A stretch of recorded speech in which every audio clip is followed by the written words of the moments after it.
they said everyone in Guantanamo Bay was going to face the death penalty. They said they were the worst of the worst people in the world. It is exactly what they say about my clients on death row. So I thought, well, this is a principled issue. I did agree with you, although it turns out we were both wrong, that, I was going to have a lot of explaining to do. But I called up all my mates in the death penalty and said, let's sue George Bush. What could be more fun? And they wouldn't do it. And in the end, there was just 3 of us on February the 19th, 2002. And we brought the case against them. And I thought, this is a principle matter. They're just doing all this nonsense. But then we finally won. I mean, it went through to the Supreme Court, and we lost all the way until the Supreme Court. And we got in, and honestly, I had a hard time finding an honest-to-goodness terrorist. And the reason, it took me a long time to work out why, and the reason was that the US had been dropping bounty leaflets and offering you vast amounts of money to turn in anyone with a beard who was Muslim. Hello and welcome to Off the Tangent podcast with me, Zach Bream. I have an inspiring guest with me today who worked most of his career as a human rights lawyer, defending inmates on death row in the deep southern states. In 2001, he went on to sue the US government for the illegal establishment of Guantanamo Bay, where prisoners and inmates were falsely accused of terrorism and tortured for many, many years. Please welcome Clive Stafford Smith, OBE.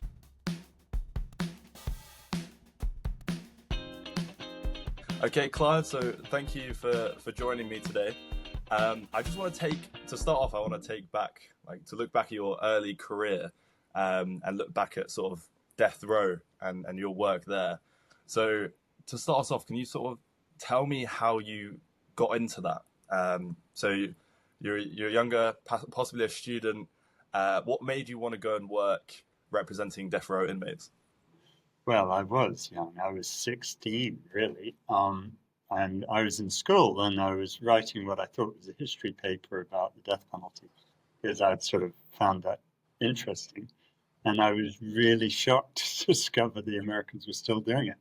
So anyway, there were a number of happenstances. Nothing in life is quite as intentional as it seems. But I ended up chucking in going to Cambridge to do natural sciences, which I really didn't want to do, and instead going to a place called the University of North Carolina at Chapel Hill I'd never heard of.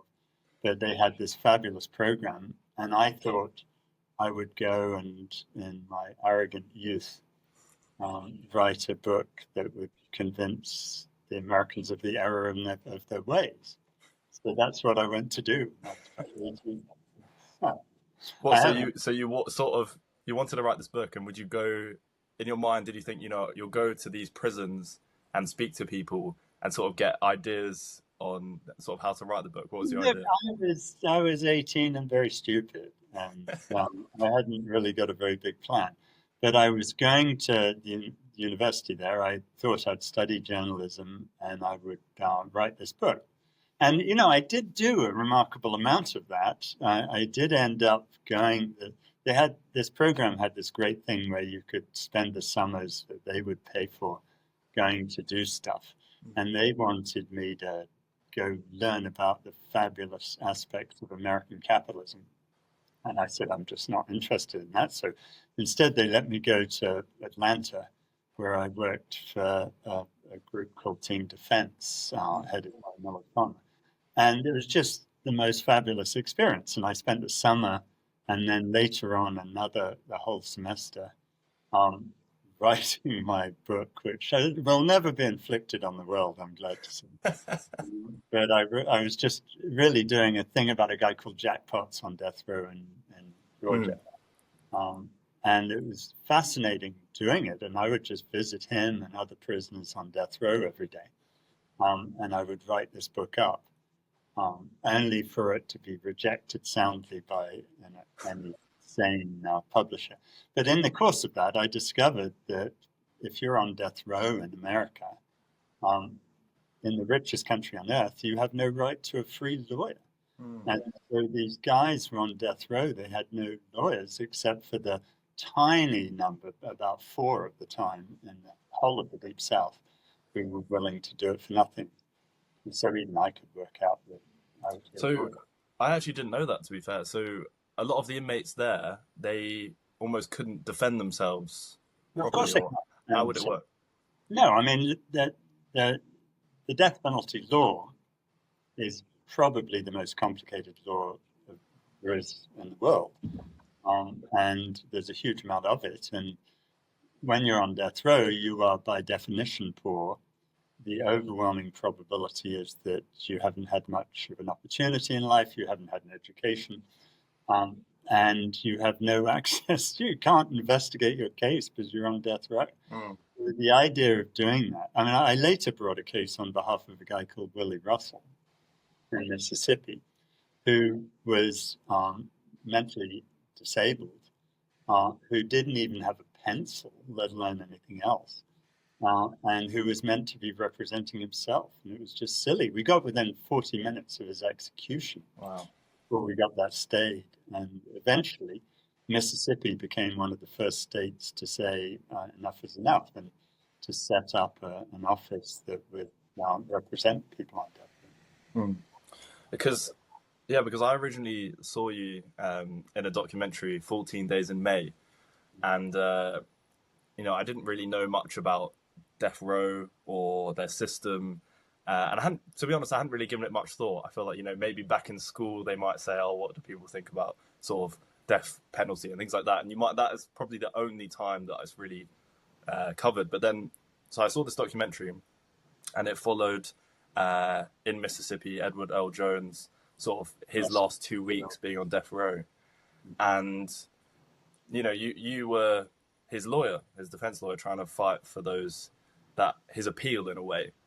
So can you tell me a little bit about what that was like? Would you say his case was quite common? Sort of just to give viewers a bit of context, he was accused of killing a police officer and raping a 60-year-old woman, and then he claimed his innocence, and he was taken by police officers to do a lie detector test. And then on the side of the road, they pulled him over and said, basically confess now, or we'll say you ran and no one will know what we've done to you out here, basically. So he did a confession, but later claimed he was innocent. Do you think that sort of story was common for things that you saw at the time in the sort of 1980s Mississippi? Do you think a lot of people on death row were almost... Do you think a lot of them were innocent? And look, it's not a 1980s story. It's a today story. And I was just a few minutes ago, I was on the phone with someone about a project I have where I'm representing 236 people who have been executed already to explore their claims of innocence. And I thought that maybe we'd find 20 that had reasonable claims of innocence. But I've been working on this project for 6 years now, and I've narrowed 236 down to 206. 206 very strong cases of innocence, which is about 13% of the people they've executed. And this project is something actually that rose out of Edward's case, because I was 27 when I did his case. I was young, I was very stupid. And one of the sad things is, if I knew then what I know now, he would be alive today. And he was dependent on me as a volunteer, a young, I don't thrash myself in guilt because no one else would have done it. And so he was stuck with me. But this is a typical example of someone on death row who was innocent, who ended up being killed. And, after Edward was killed, I went to his funeral. This woman came up to me, Mary, and she said, "Well, I know Edward didn't do it because I was with him at the time of the crime." And I said, "What do you mean?" And she said, "Yeah, well, I was." And I said, "Why didn't you tell someone?" And she said, "I did tell someone. I went to the police. I told them that I was with him, and she was black and the cops were white. And they said, buzz off and mind your own business." And then since then, after that, we did a whole lot of other investigation. and we tracked down the guy who probably did do the murder. And that's just incredibly sad. Yeah. If I were to say it's a weight that I carry to this day, 40 years later, that really would be bullshit, because it's not about me, it's about Edward. And it's about the fact that Edward was my age, and he would now be a grandparent, and he would have his grandchildren on his knee, and he would hopefully be living a decent life, and instead he's cold in his grave. I think that was the thing that was so hard to watch during the documentary, was that it felt like everyone believed he was innocent.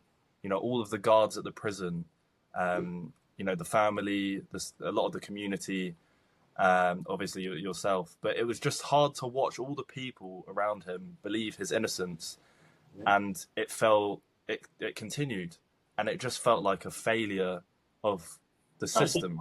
Failure. And I walked into the gas chamber with Edward, and the warden, who was a decent guy, had allowed me total access, because what am I going to do? I'm just going to be there as his friend. And when I was in the gas chamber, Edward, I gave him a hug, and Edward said, "Is there something you know that I don't know?" Now, honestly, I was really distraught, as I know he was at the time. And I didn't quite work out what he meant. And it was because the BBC was there. And Edward genuinely thought that someone was going to call cut, and that was going to be the end of the movie, and they weren't going to kill him. And it was just so sad. And later I sued them. I was pissed off, obviously. And I wanted some revenge on Edward's part for what he'd done. So I sued them on the 50th anniversary of the liberation of Auschwitz to get rid of the gas chamber, because they were using Zyklon B. And I met with the former governor, who was back in law practice, and Governor Bill Lane, who was representing the state. And he told me that he knew that Edward didn't do it, because these white people had come to him later and told him who did. And I really wanted to get him on camera, but the poor guy got dementia rather quickly before I could do it. But he was saying, it's just madness that the system allows clemency to be in the hands of a politician who's running for re-election, who's just not going to do the right thing. And the governor, that's something, isn't it? Yeah. When I was planning what to talk about, I wanted to ask you about the death penalty, because I've read your book on Guantanamo Bay, and at the beginning I think you talked about the theory. So in Guantanamo Bay you talked a lot about the torture, and we'll talk about that later, but it's more I want to look at this aspect of, you talked about the theory of torture first, and then the application, and what it is like in the real world. So thinking about the death penalty in the theory compared to the real world, do you ever think there is ever a case for the death penalty? You mentioned in your book about Guantanamo Bay, you referred to the Nuremberg trials for the Nazis, and a lot of them were executed. Do you think a very small number were executed? Actually, 30% of the Nuremberg defendants were acquitted. And given what those people had clearly done, it's extraordinary that the Nuremberg trials came to the conclusion they did. And, I speak as someone who is myself half Jewish, that I don't think it solves the world's problems to take someone who's so insane, like, the Nazis, who think that somehow it's a good thing to go around killing Jews and other people. I think that by positing that these people are sane and rational, we're doing the world an injustice, because it's not, it's mad. And when you think about even 9/11, the idea that flying planes into the World Trade Center is in any way an act of war that should be glorified by giving a war trial. No, it's just total madness. The same as all the other total madnesses that are going on in Gaza right now, that happening. I was in Pakistan last week, where Modi was bombing Pakistan. It's just all crazy. So no, I think the idea that we dress this all up and say, well, if we have a sacrifice to a mythological god of deterrence or vengeance, somehow this is going to make the world a better place. It's just insane. Yeah, yeah, I agree. I agree. I think, personally, I don't believe in the death penalty. I think it's wrong. And I also think that it's unfair because a lot of people in society are born to different opportunities in poor homes with very different backgrounds. To say that to punish them in that way for actions that happen, I think is unfair. But I will say that, in that documentary, I remember one of the interviews with the warden. I don't know what you call it. I imagine I'm just going to call it the warden, but like the person that ran that facility. Yeah, he was Don Cabana. He was the warden. Good guy. He was asked about the death penalty, and he sort of said that he believed that there had to be an ultimate punishment for. Didn't believe that. He said that Yeah. because he was on television and he was an employee of the Mississippi Department of Corrections. But I knew Don very well. He was a witness for me in a number of capital cases after that. And he so didn't believe in the death penalty. And, as he said, even in that documentary, here we were having the execution of Edward Johnson, who, even if he thought he was guilty, which he wasn't, what he had done was so far down the list compared to some other folk that how come he got executed and other people didn't? It's just also random. As one of the justices on the Supreme Court said back in 1972, it's arbitrary in the sense of being struck by lightning is arbitrary, and that's the case. There are 30,000 murders a year in America, and we execute maybe 13 people a year. It's just crazy. Why do you think that he was, chosen in a way to be executed? Do you think there was a reason? No, not a rational reason. It was just random things. And one of the immense sadnesses, his first round of appeals was done by an old friend of mine called Ken Rose. And Ken, again, was doing it voluntarily. He's a great guy, did really good work. And one of the issues he raised, the Fifth Circuit denied. The U.S. Supreme Court, 3 or 4 years after Edward was cold in his grave, announced that the Fifth Circuit had just been wrong and Edward should have got a new trial. But that's sort of small solace for Edward and his family. Yeah, another thing that struck me was, when you were trying to run through all the appeal process and you had gone to someone and you were about to submit the appeal, and before you'd even had the discussion, they were already printing out the denial, the letter of denial to that appeal. And that to me is just so unbelievable. Do you think if that happened today, that would be grounds for dismissal? Do you think that would? Well, I think I would have responded differently today, because back then I didn't know what I know now. And I would then have filed another appeal to disqualify the judges on the Fifth Circuit for doing that. Because, that's just obviously biased. Yeah. And, there's so many things. But the real problem with what I did back then was not that I got some of the legal judgments wrong. It was that I didn't recognize the fundamental truth of all of this, which is that investigation and facts are much more important than law.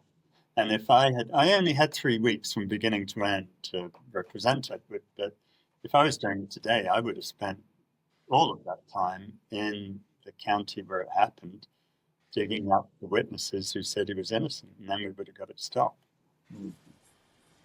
And after all your time working as a lawyer, do you think that punishment is the right thing to do for people who commit crimes? What do you think would be an ideal system? Well, look, I have pretty strong views on that too. I have a son. He's a good lad, but none of us is perfect. But in my entire life, I've never, ever punished him. I've never taken his Minecraft away. I've never done any of those things.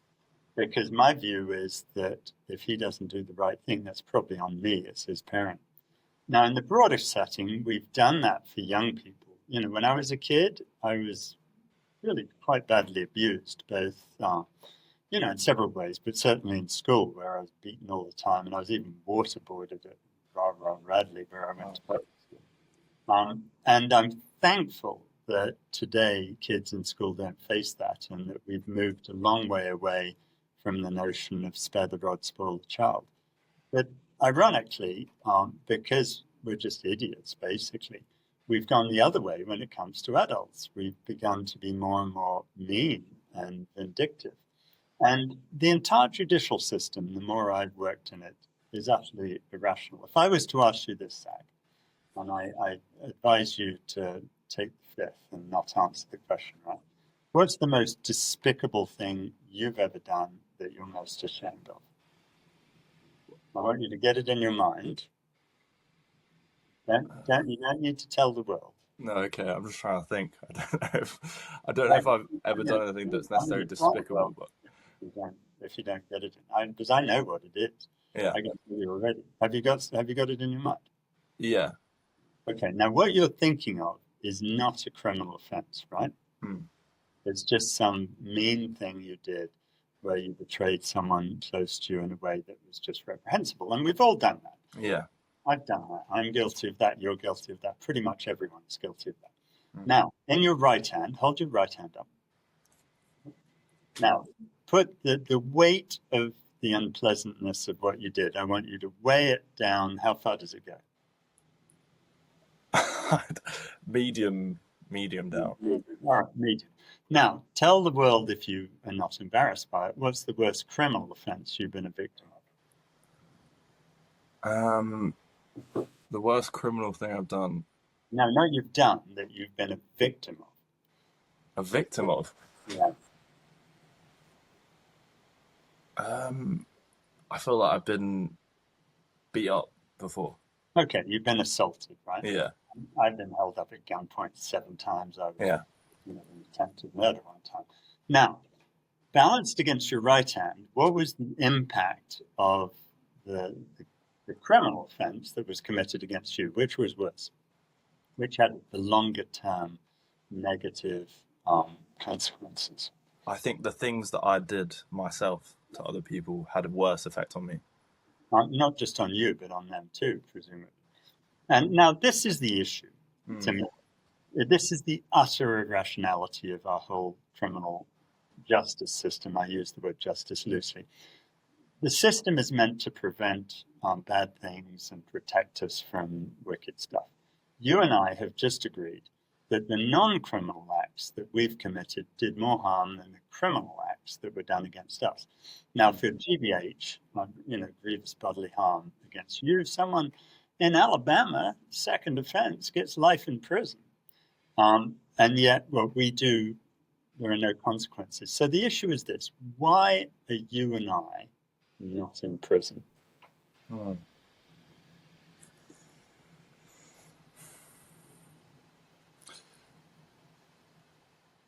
Silence. But is it not just because we haven't done anything bad enough to go to prison? No. We've just agreed that the bad things that send other people to prison are not as bad as the things that we do. So what's the explanation for that? Pretty obvious. The system isn't fair. Well, obviously it's not fair. But why is it unfair in the way that we've just identified? And, this all comes back to the whole issue of Guantanamo that you were touching on.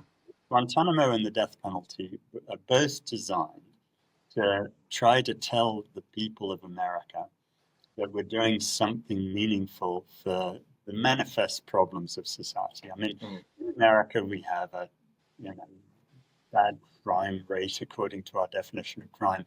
We have a rubbish education system. We don't have a decent health service. We don't have all sorts of things. Now, there's a sensible response to that, which is to create them. And there's a stupid response to that, which is to blame the failings of society on a small group of people that we want to hate. The same is true with the so-called war on terror. Is we can either figure out why that happened and do something sensible about it, or we can take a small group of bearded Muslim men, put them in Guantanamo and say they're the worst of the worst in the world, and we're doing something about it. Both of those are incredibly stupid responses that do nothing to make the world a better place. Mm. And the same's true of calling people criminals. If we go around calling people criminals, we're only doing that to make ourselves feel superior to them, just like the Ku Klux Klan did. You know, That, I completely agree. And, you know, I'm here in Denmark at the moment, and their prison system is completely different to ours in the UK. They have their prisons. So if you get sent to prison, they have almost like villages that aren't fenced, and everyone in the prison has a job that will be like, you know, working in a shop or in this small little village. And so it's like they're still like living in a town, and they get to simulate being in a community, and it's completely focused on rehabilitation. yeah, but in a way, that's even worse than ours. Why do you think that's worse? Because if you look at what's defined as criminal in Denmark, it's the same things that we define as criminal. So you still haven't answered why some people are put in these little villages that they don't want to be in, and you and I are not. And so when we modify a dreadful system just to make it slightly less dreadful, it doesn't mean it's a good system, and it's not a good system. And what we need to be doing is trying to work out how to make people more decent and kinder to each other instead of just telling them that we're going to punish them if they breach certain fairly random rules. I mean, if someone asked me what do I think the biggest cause of crime is, I would say poverty. I feel like If someone asked me what the major cause of crime is, I'd say it's the definition we're using, because we all do bad things and we've agreed on that. So the issue is, instead of that, what you want to do is start thinking of it exactly the opposite way, which is, what are we really trying to achieve here? Now, there are certain people who are a danger to society. If you've got COVID, you're a danger to society. And we are willing to accept that we put you in a quarantine. And certain mad people like Donald Trump don't think you should do that, but you and I think we should. Yeah. Now, that's okay. But we never take someone who's in quarantine for COVID and say, well, you're an evil bastard. We hate you. We're going to call you a criminal. Of course we don't. We're simply doing what needs to be done to make the world a better place. Now, the vast majority of people in prison don't need to be in prison any more than you and I actually need to be in prison for the nasty things we've done. We just need to be taught to be a bit kinder. And, you know, that's perfectly possible. We're not trying to do that. We're just trying to punish. I just don't. I think it's an unpleasant thing to do. I think a prime example of that is the war on drugs in a way, because so many people are in prison because of drugs. Yeah.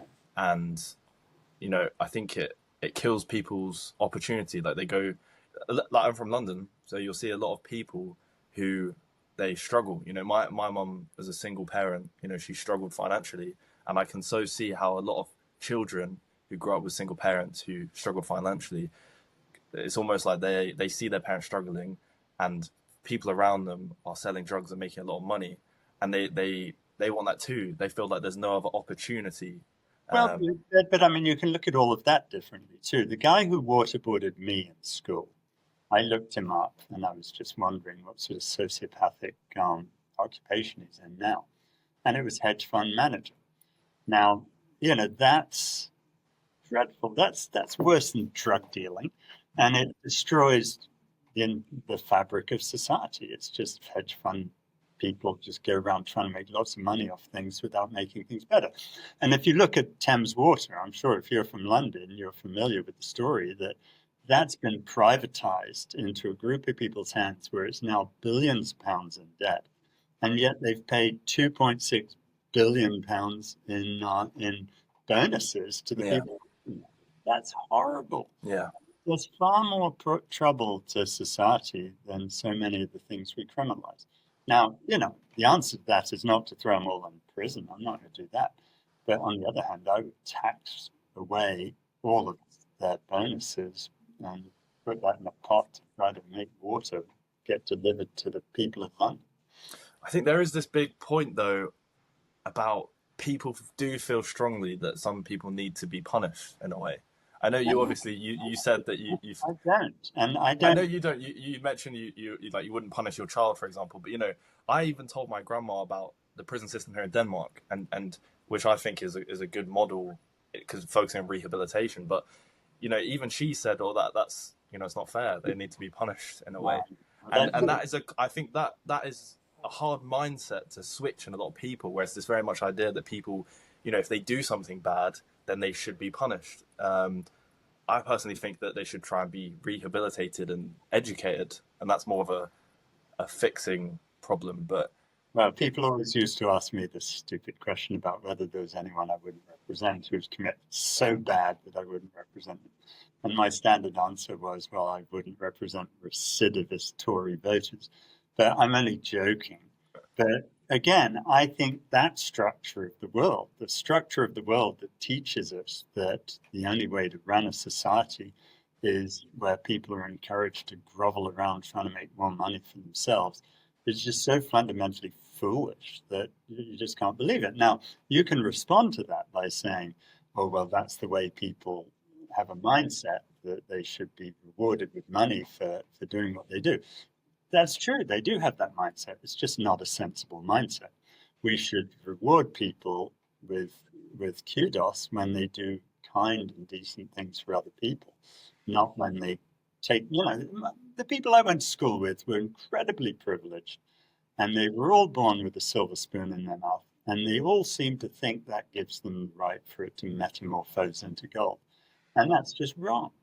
What they should be doing is looking, and this is, it's not coming from me, this is coming from my mother. My mother was the one who told me, because I'm an OPWM. Do you know what that means? no, what's that? It means I'm an old privileged white male. You are a YPWM. And because you're a YPWM, my mother would say to you, it is your duty to help people who are less fortunate because you're just really lucky. And I agree with my mum. I think my mum had it totally right. Yeah, I agree with that too. But I think on the counterplay, to play devil's advocate, Anyone who says he's playing devil's advocate is about to say something no. I'm gonna explain, because obviously there's people around me, as you talk about the people with the spoon in them, the privileged spoon, and I feel like their counterpoint would be that they feel attacked for being a white privileged man. I don't personally feel like this. I'm just saying that other people do feel attacked for being that.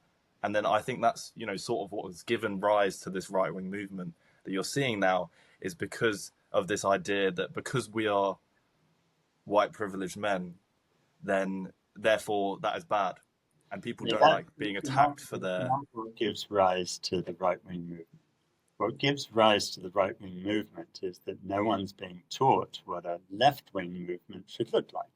And, this is a project I have because I plan to educate dear Keir Starmer that his job as a Labour Prime Minister is not to just try and emulate and be mini Farage. His job is to come up with ideas that are going to encourage people and make people excited about life.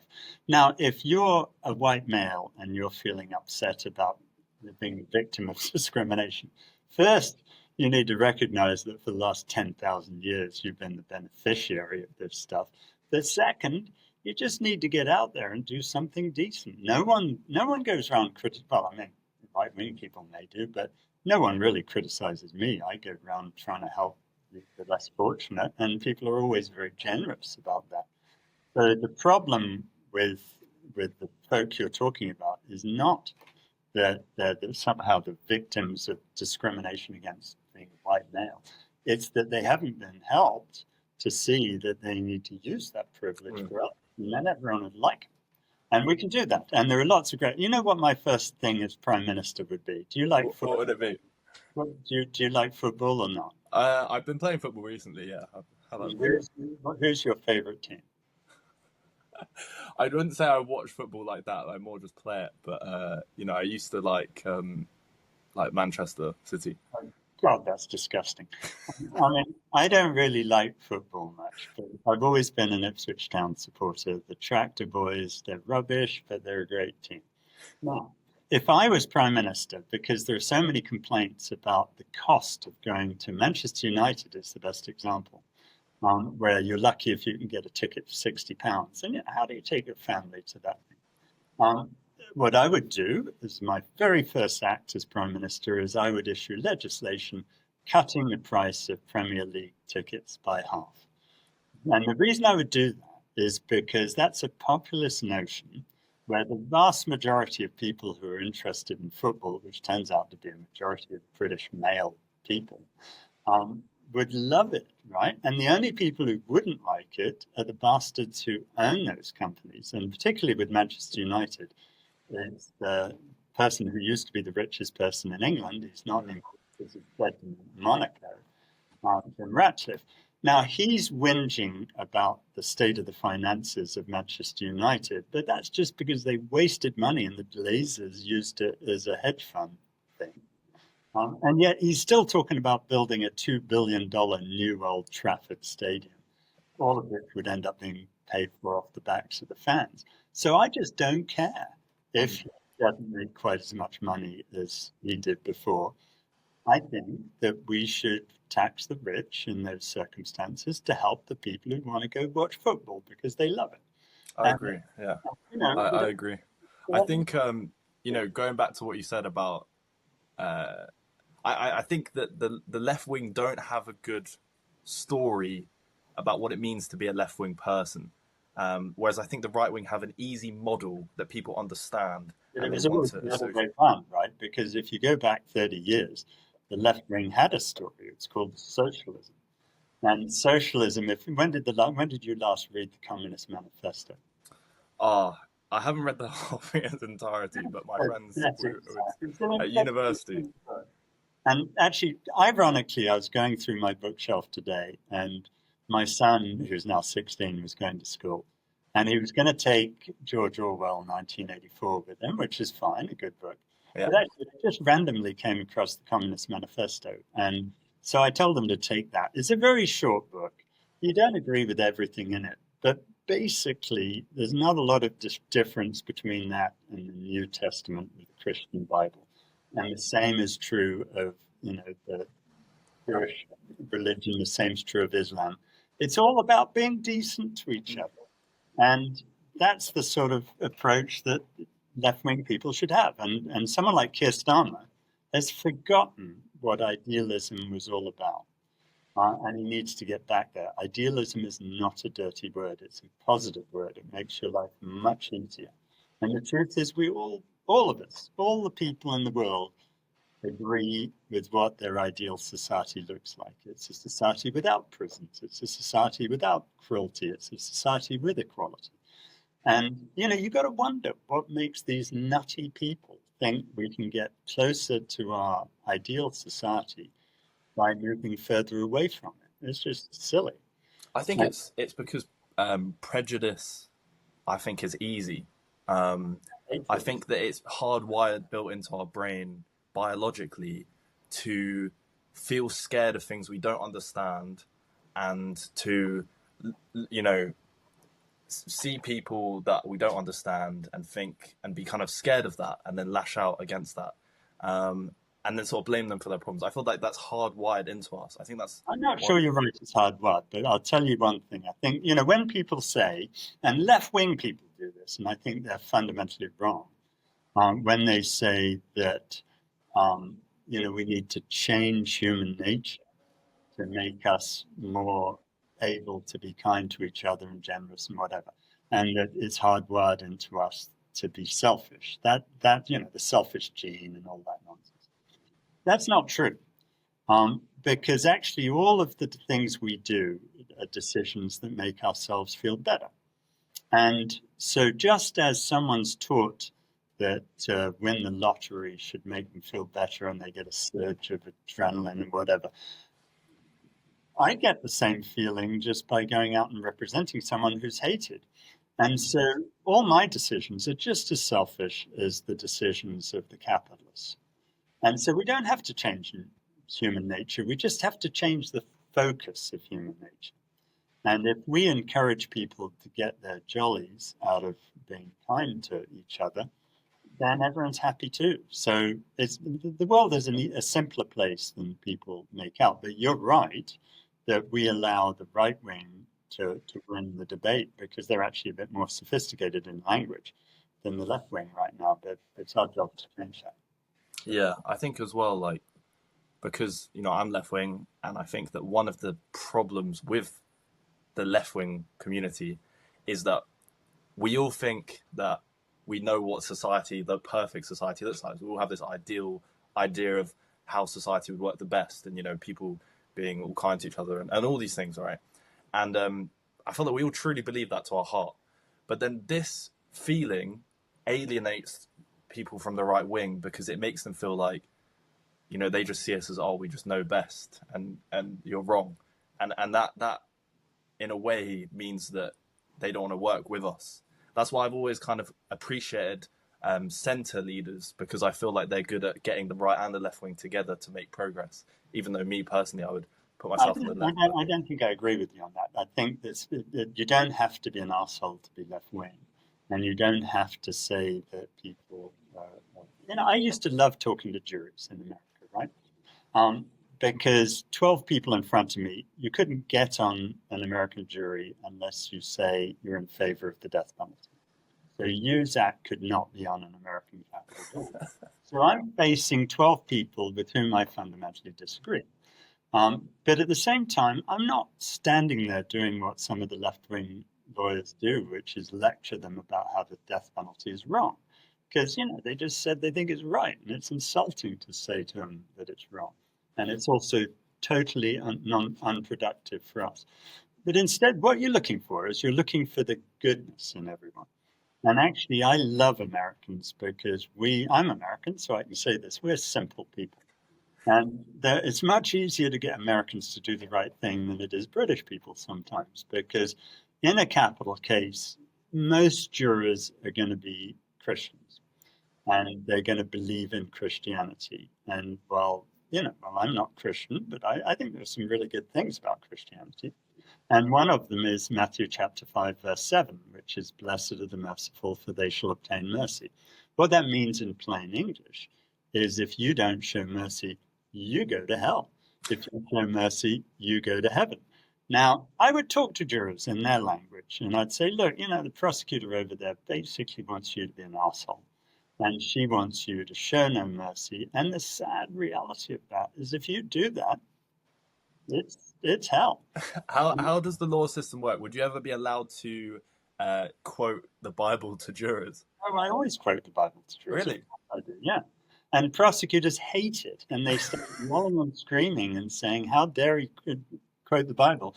And I said to the judge when one prosecutor did that, I said, I cannot believe that this prosecutor is telling the jurors that the most important thing in their life is somehow irrelevant to this court. It was just madness, right?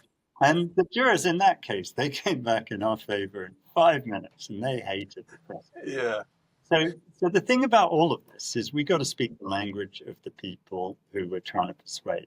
And it's the reason I love the idea of cutting football ticket prices, because I don't care. I'm not going to go to a football match. Frankly, if you let me into a cricket match, I'll go. But football's not my thing. But it is the thing of a lot of people.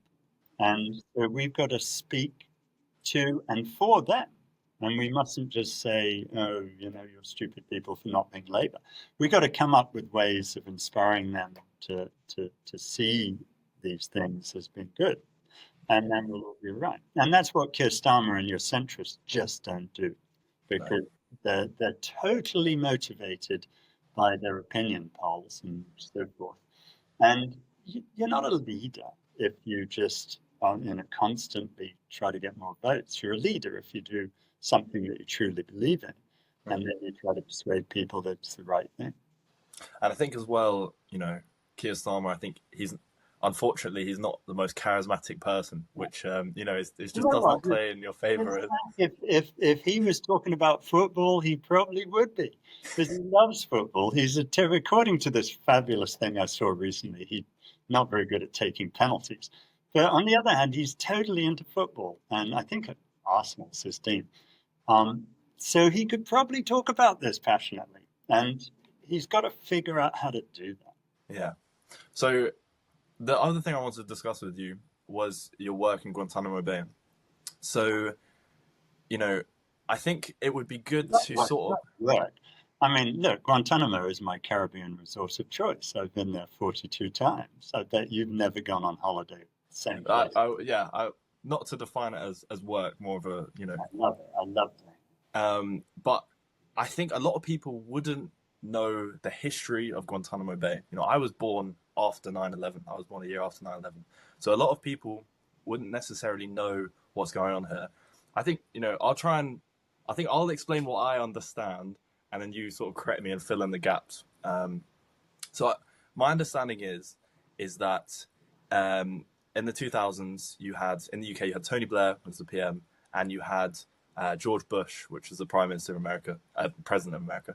And then you had 9/11 happen. And after 9/11, George Bush basically started the war on terror to get rid of all the terrorists. The War of Terror. The War of Terror.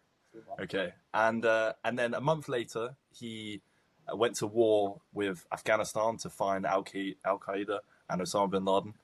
And he established Guantanamo Bay in Cuba. Is that right? And Guantanamo Bay was a prison that wasn't on American land, so they could get away with doing a lot of things that wouldn't have been legal on American soil. And then they would go to Afghanistan and arrest people and bring them to Guantanamo Bay. In a way, everything about it felt very illegal. And then they would interrogate and torture people in Guantanamo Bay. So let's bring it back to you. Where were you when 9/11 happened, and all this started to happen? All these domino effects of things going on. Well, what were your feelings towards it? At what point did you feel like you wanted to do something and take some action? I can tell you exactly where I was when 9/11 happened, because I was looking for a witness in a capital case in Lake Charles, Louisiana. And it was suddenly Lake Charles was a ghost town and there was no one there, and I couldn't think what was going on. So I went back to where I was staying and saw the picture of the first plane going into the Twin Towers. And, you know, I knew then that the response was going to be something fabulously unhelpful. And so when they opened up Guantanamo, I thought, now, you know, they said everyone in Guantanamo Bay was going to face the death penalty. They said they were the worst of the worst people in the world.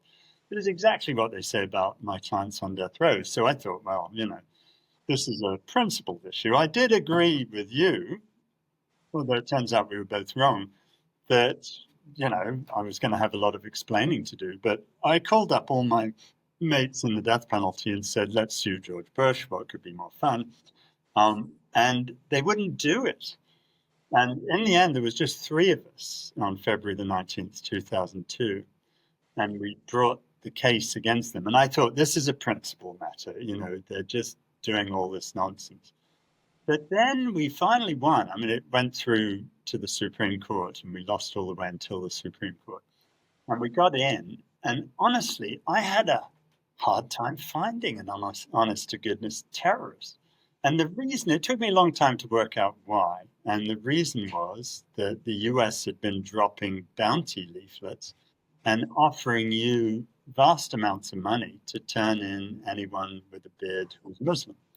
And this is all in President Pervez Musharraf of Pakistan in his dreadful book, In the Line of Fire, on page 234. And so they would take this money and turn all these people in. And to date, of the 780 people in Guantanamo Bay, we've got 765 out, and we've cleared another 3. So that means they've agreed in 98.4% of the cases that these people were not terrorists of any consequence at all. That's amazing. You know, I was talking to a British Airways stewardess on the way over one time. How would you feel if when you got on a plane, there was a 98.4% chance we were going to crash? And she said she wouldn't fly on British Airways if that was the case. And it was just shocking how bad it was. It was so, you know, absolutely unbelievable to read your book on this story, right? Because it was just so hard to believe it was real. You know, because it's almost like you had all of these, like, just thinking about specific cases that come to mind. You know, you had people that were British citizens, and they had gone to Afghanistan to build a school and build wells. And then this war with Afghanistan started. They fled to Pakistan to try and go back home to the UK. And then they'd be arrested by Pakistanis, obviously trying to get this money, this bounty money, which makes sense to them. I don't think for the Pakistanis that was what, like 20 years salary. So Yeah, there's the equivalent for you and me of $250,000. So it's it makes complete sense why they would, pick someone up and claim, oh, this is obviously an Al Qaeda terrorist right here, because they're obviously a lot of money there. So then they would arrest these people and call in the US and basically get them sent to Guantanamo Bay. And then what was just so hard to believe is these just normal people would then be tortured for 4 years with no lawyers, no way to communicate with the outside world. Even you that went in there, you weren't even allowed to share the information that these people told you. So it was almost like it just felt so completely unlawful. It was just so hard to believe it happened. It's totally unlawful, but rather more to the point, it seems to me, is that all of these rules that we have in our legal system, they're designed to counteract the inevitable prejudices and screwing up that the government does. And so the moment you take these rules out, a lot of people thought we shouldn't go and represent the prisoners in Guantanamo. We should boycott it because it was all so awful that we shouldn't take part. But you could never do that because that would just mean you'd have a press conference saying we hate Guantanamo. What we have to do is do what we did, which was engage with Guantanamo and tear it down because it was a terrible thing. And look, I know pride is one of the 7 deadly sins, but this whole Guantanamo litigation is something I'm really proud of everyone who got involved, because we were able to overcome this terrible concept in really quite a short time, such that we've got pretty much everyone free. How long did it sort of take to get the ball rolling and people out? How Well, long? to begin with, it was tough. I mean, people all act today like they were on our side, but they weren't.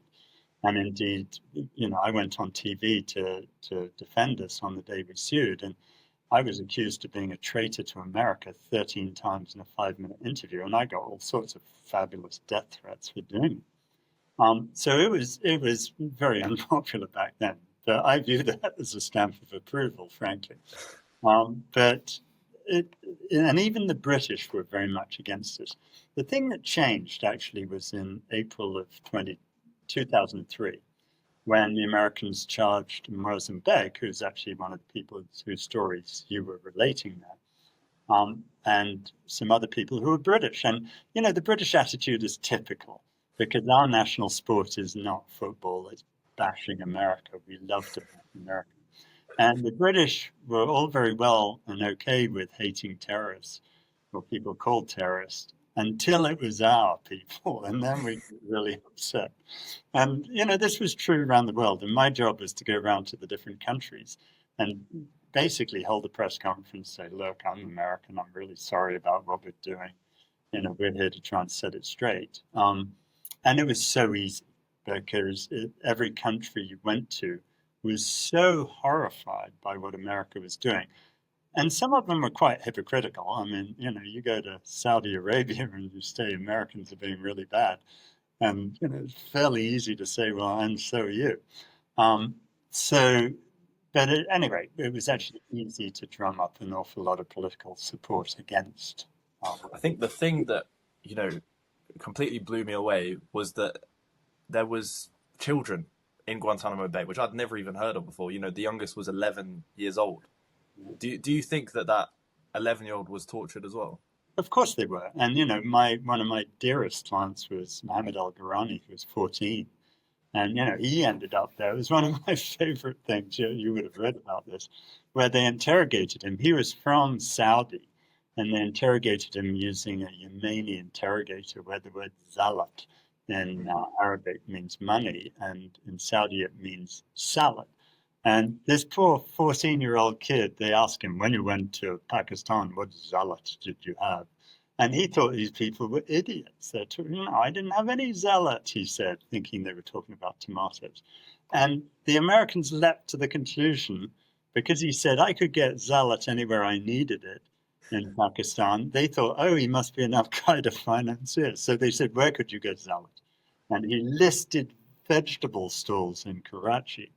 And they honestly thought this was some sort of Al-Qaeda financier thing. I mean, one of the things that just was overwhelming for me was how unbelievably foolish the intelligence agencies were. Yeah. Now, Zach, I'm going to have to go in 3 minutes, I'm afraid. That's okay, no worries. So I think, just finally, what is your hope for the next few years with your work and what are your plans? Well, I really want to take all the young future human rights people like yourself and train you in how to first identify your passion, what your real passion is, not just your interest, and then help you create a job you want to do. I've never had a real job in my life. I just set up a charity and do what I want. And it's amazingly easy to do, but we don't teach people how to do that. So I want to do that so you can then do all the hard work. I can then retire and become an international cricket star, which is really good. Are you laughing because you think I've left it? No, I can just see you on the pitch now playing cricket. I'm just imagining it swinging, the ball going across the field. I would hope that's true. I think your imagination has got to be very strong to see that. Well, but anyway, so what I want to do is help young people have as great and enjoyable a life as I've had, doing something good, because you're going to do 100,000 hours of work in your lifetime, and you need to be doing something, A, that you love, and B, that makes the world a slightly better place. I completely agree. I 100% agree. Well, thank you very much, Clive, for joining me today. Okay. It's been an absolute pleasure. And I hope your cricket career goes well. So do I. I've just fractured my ankle. You can do that in September. You can't do it in April because it's the beginning of the season. I know. What are you going to do? Anyway. All right. Thank you. See you. Bye-bye.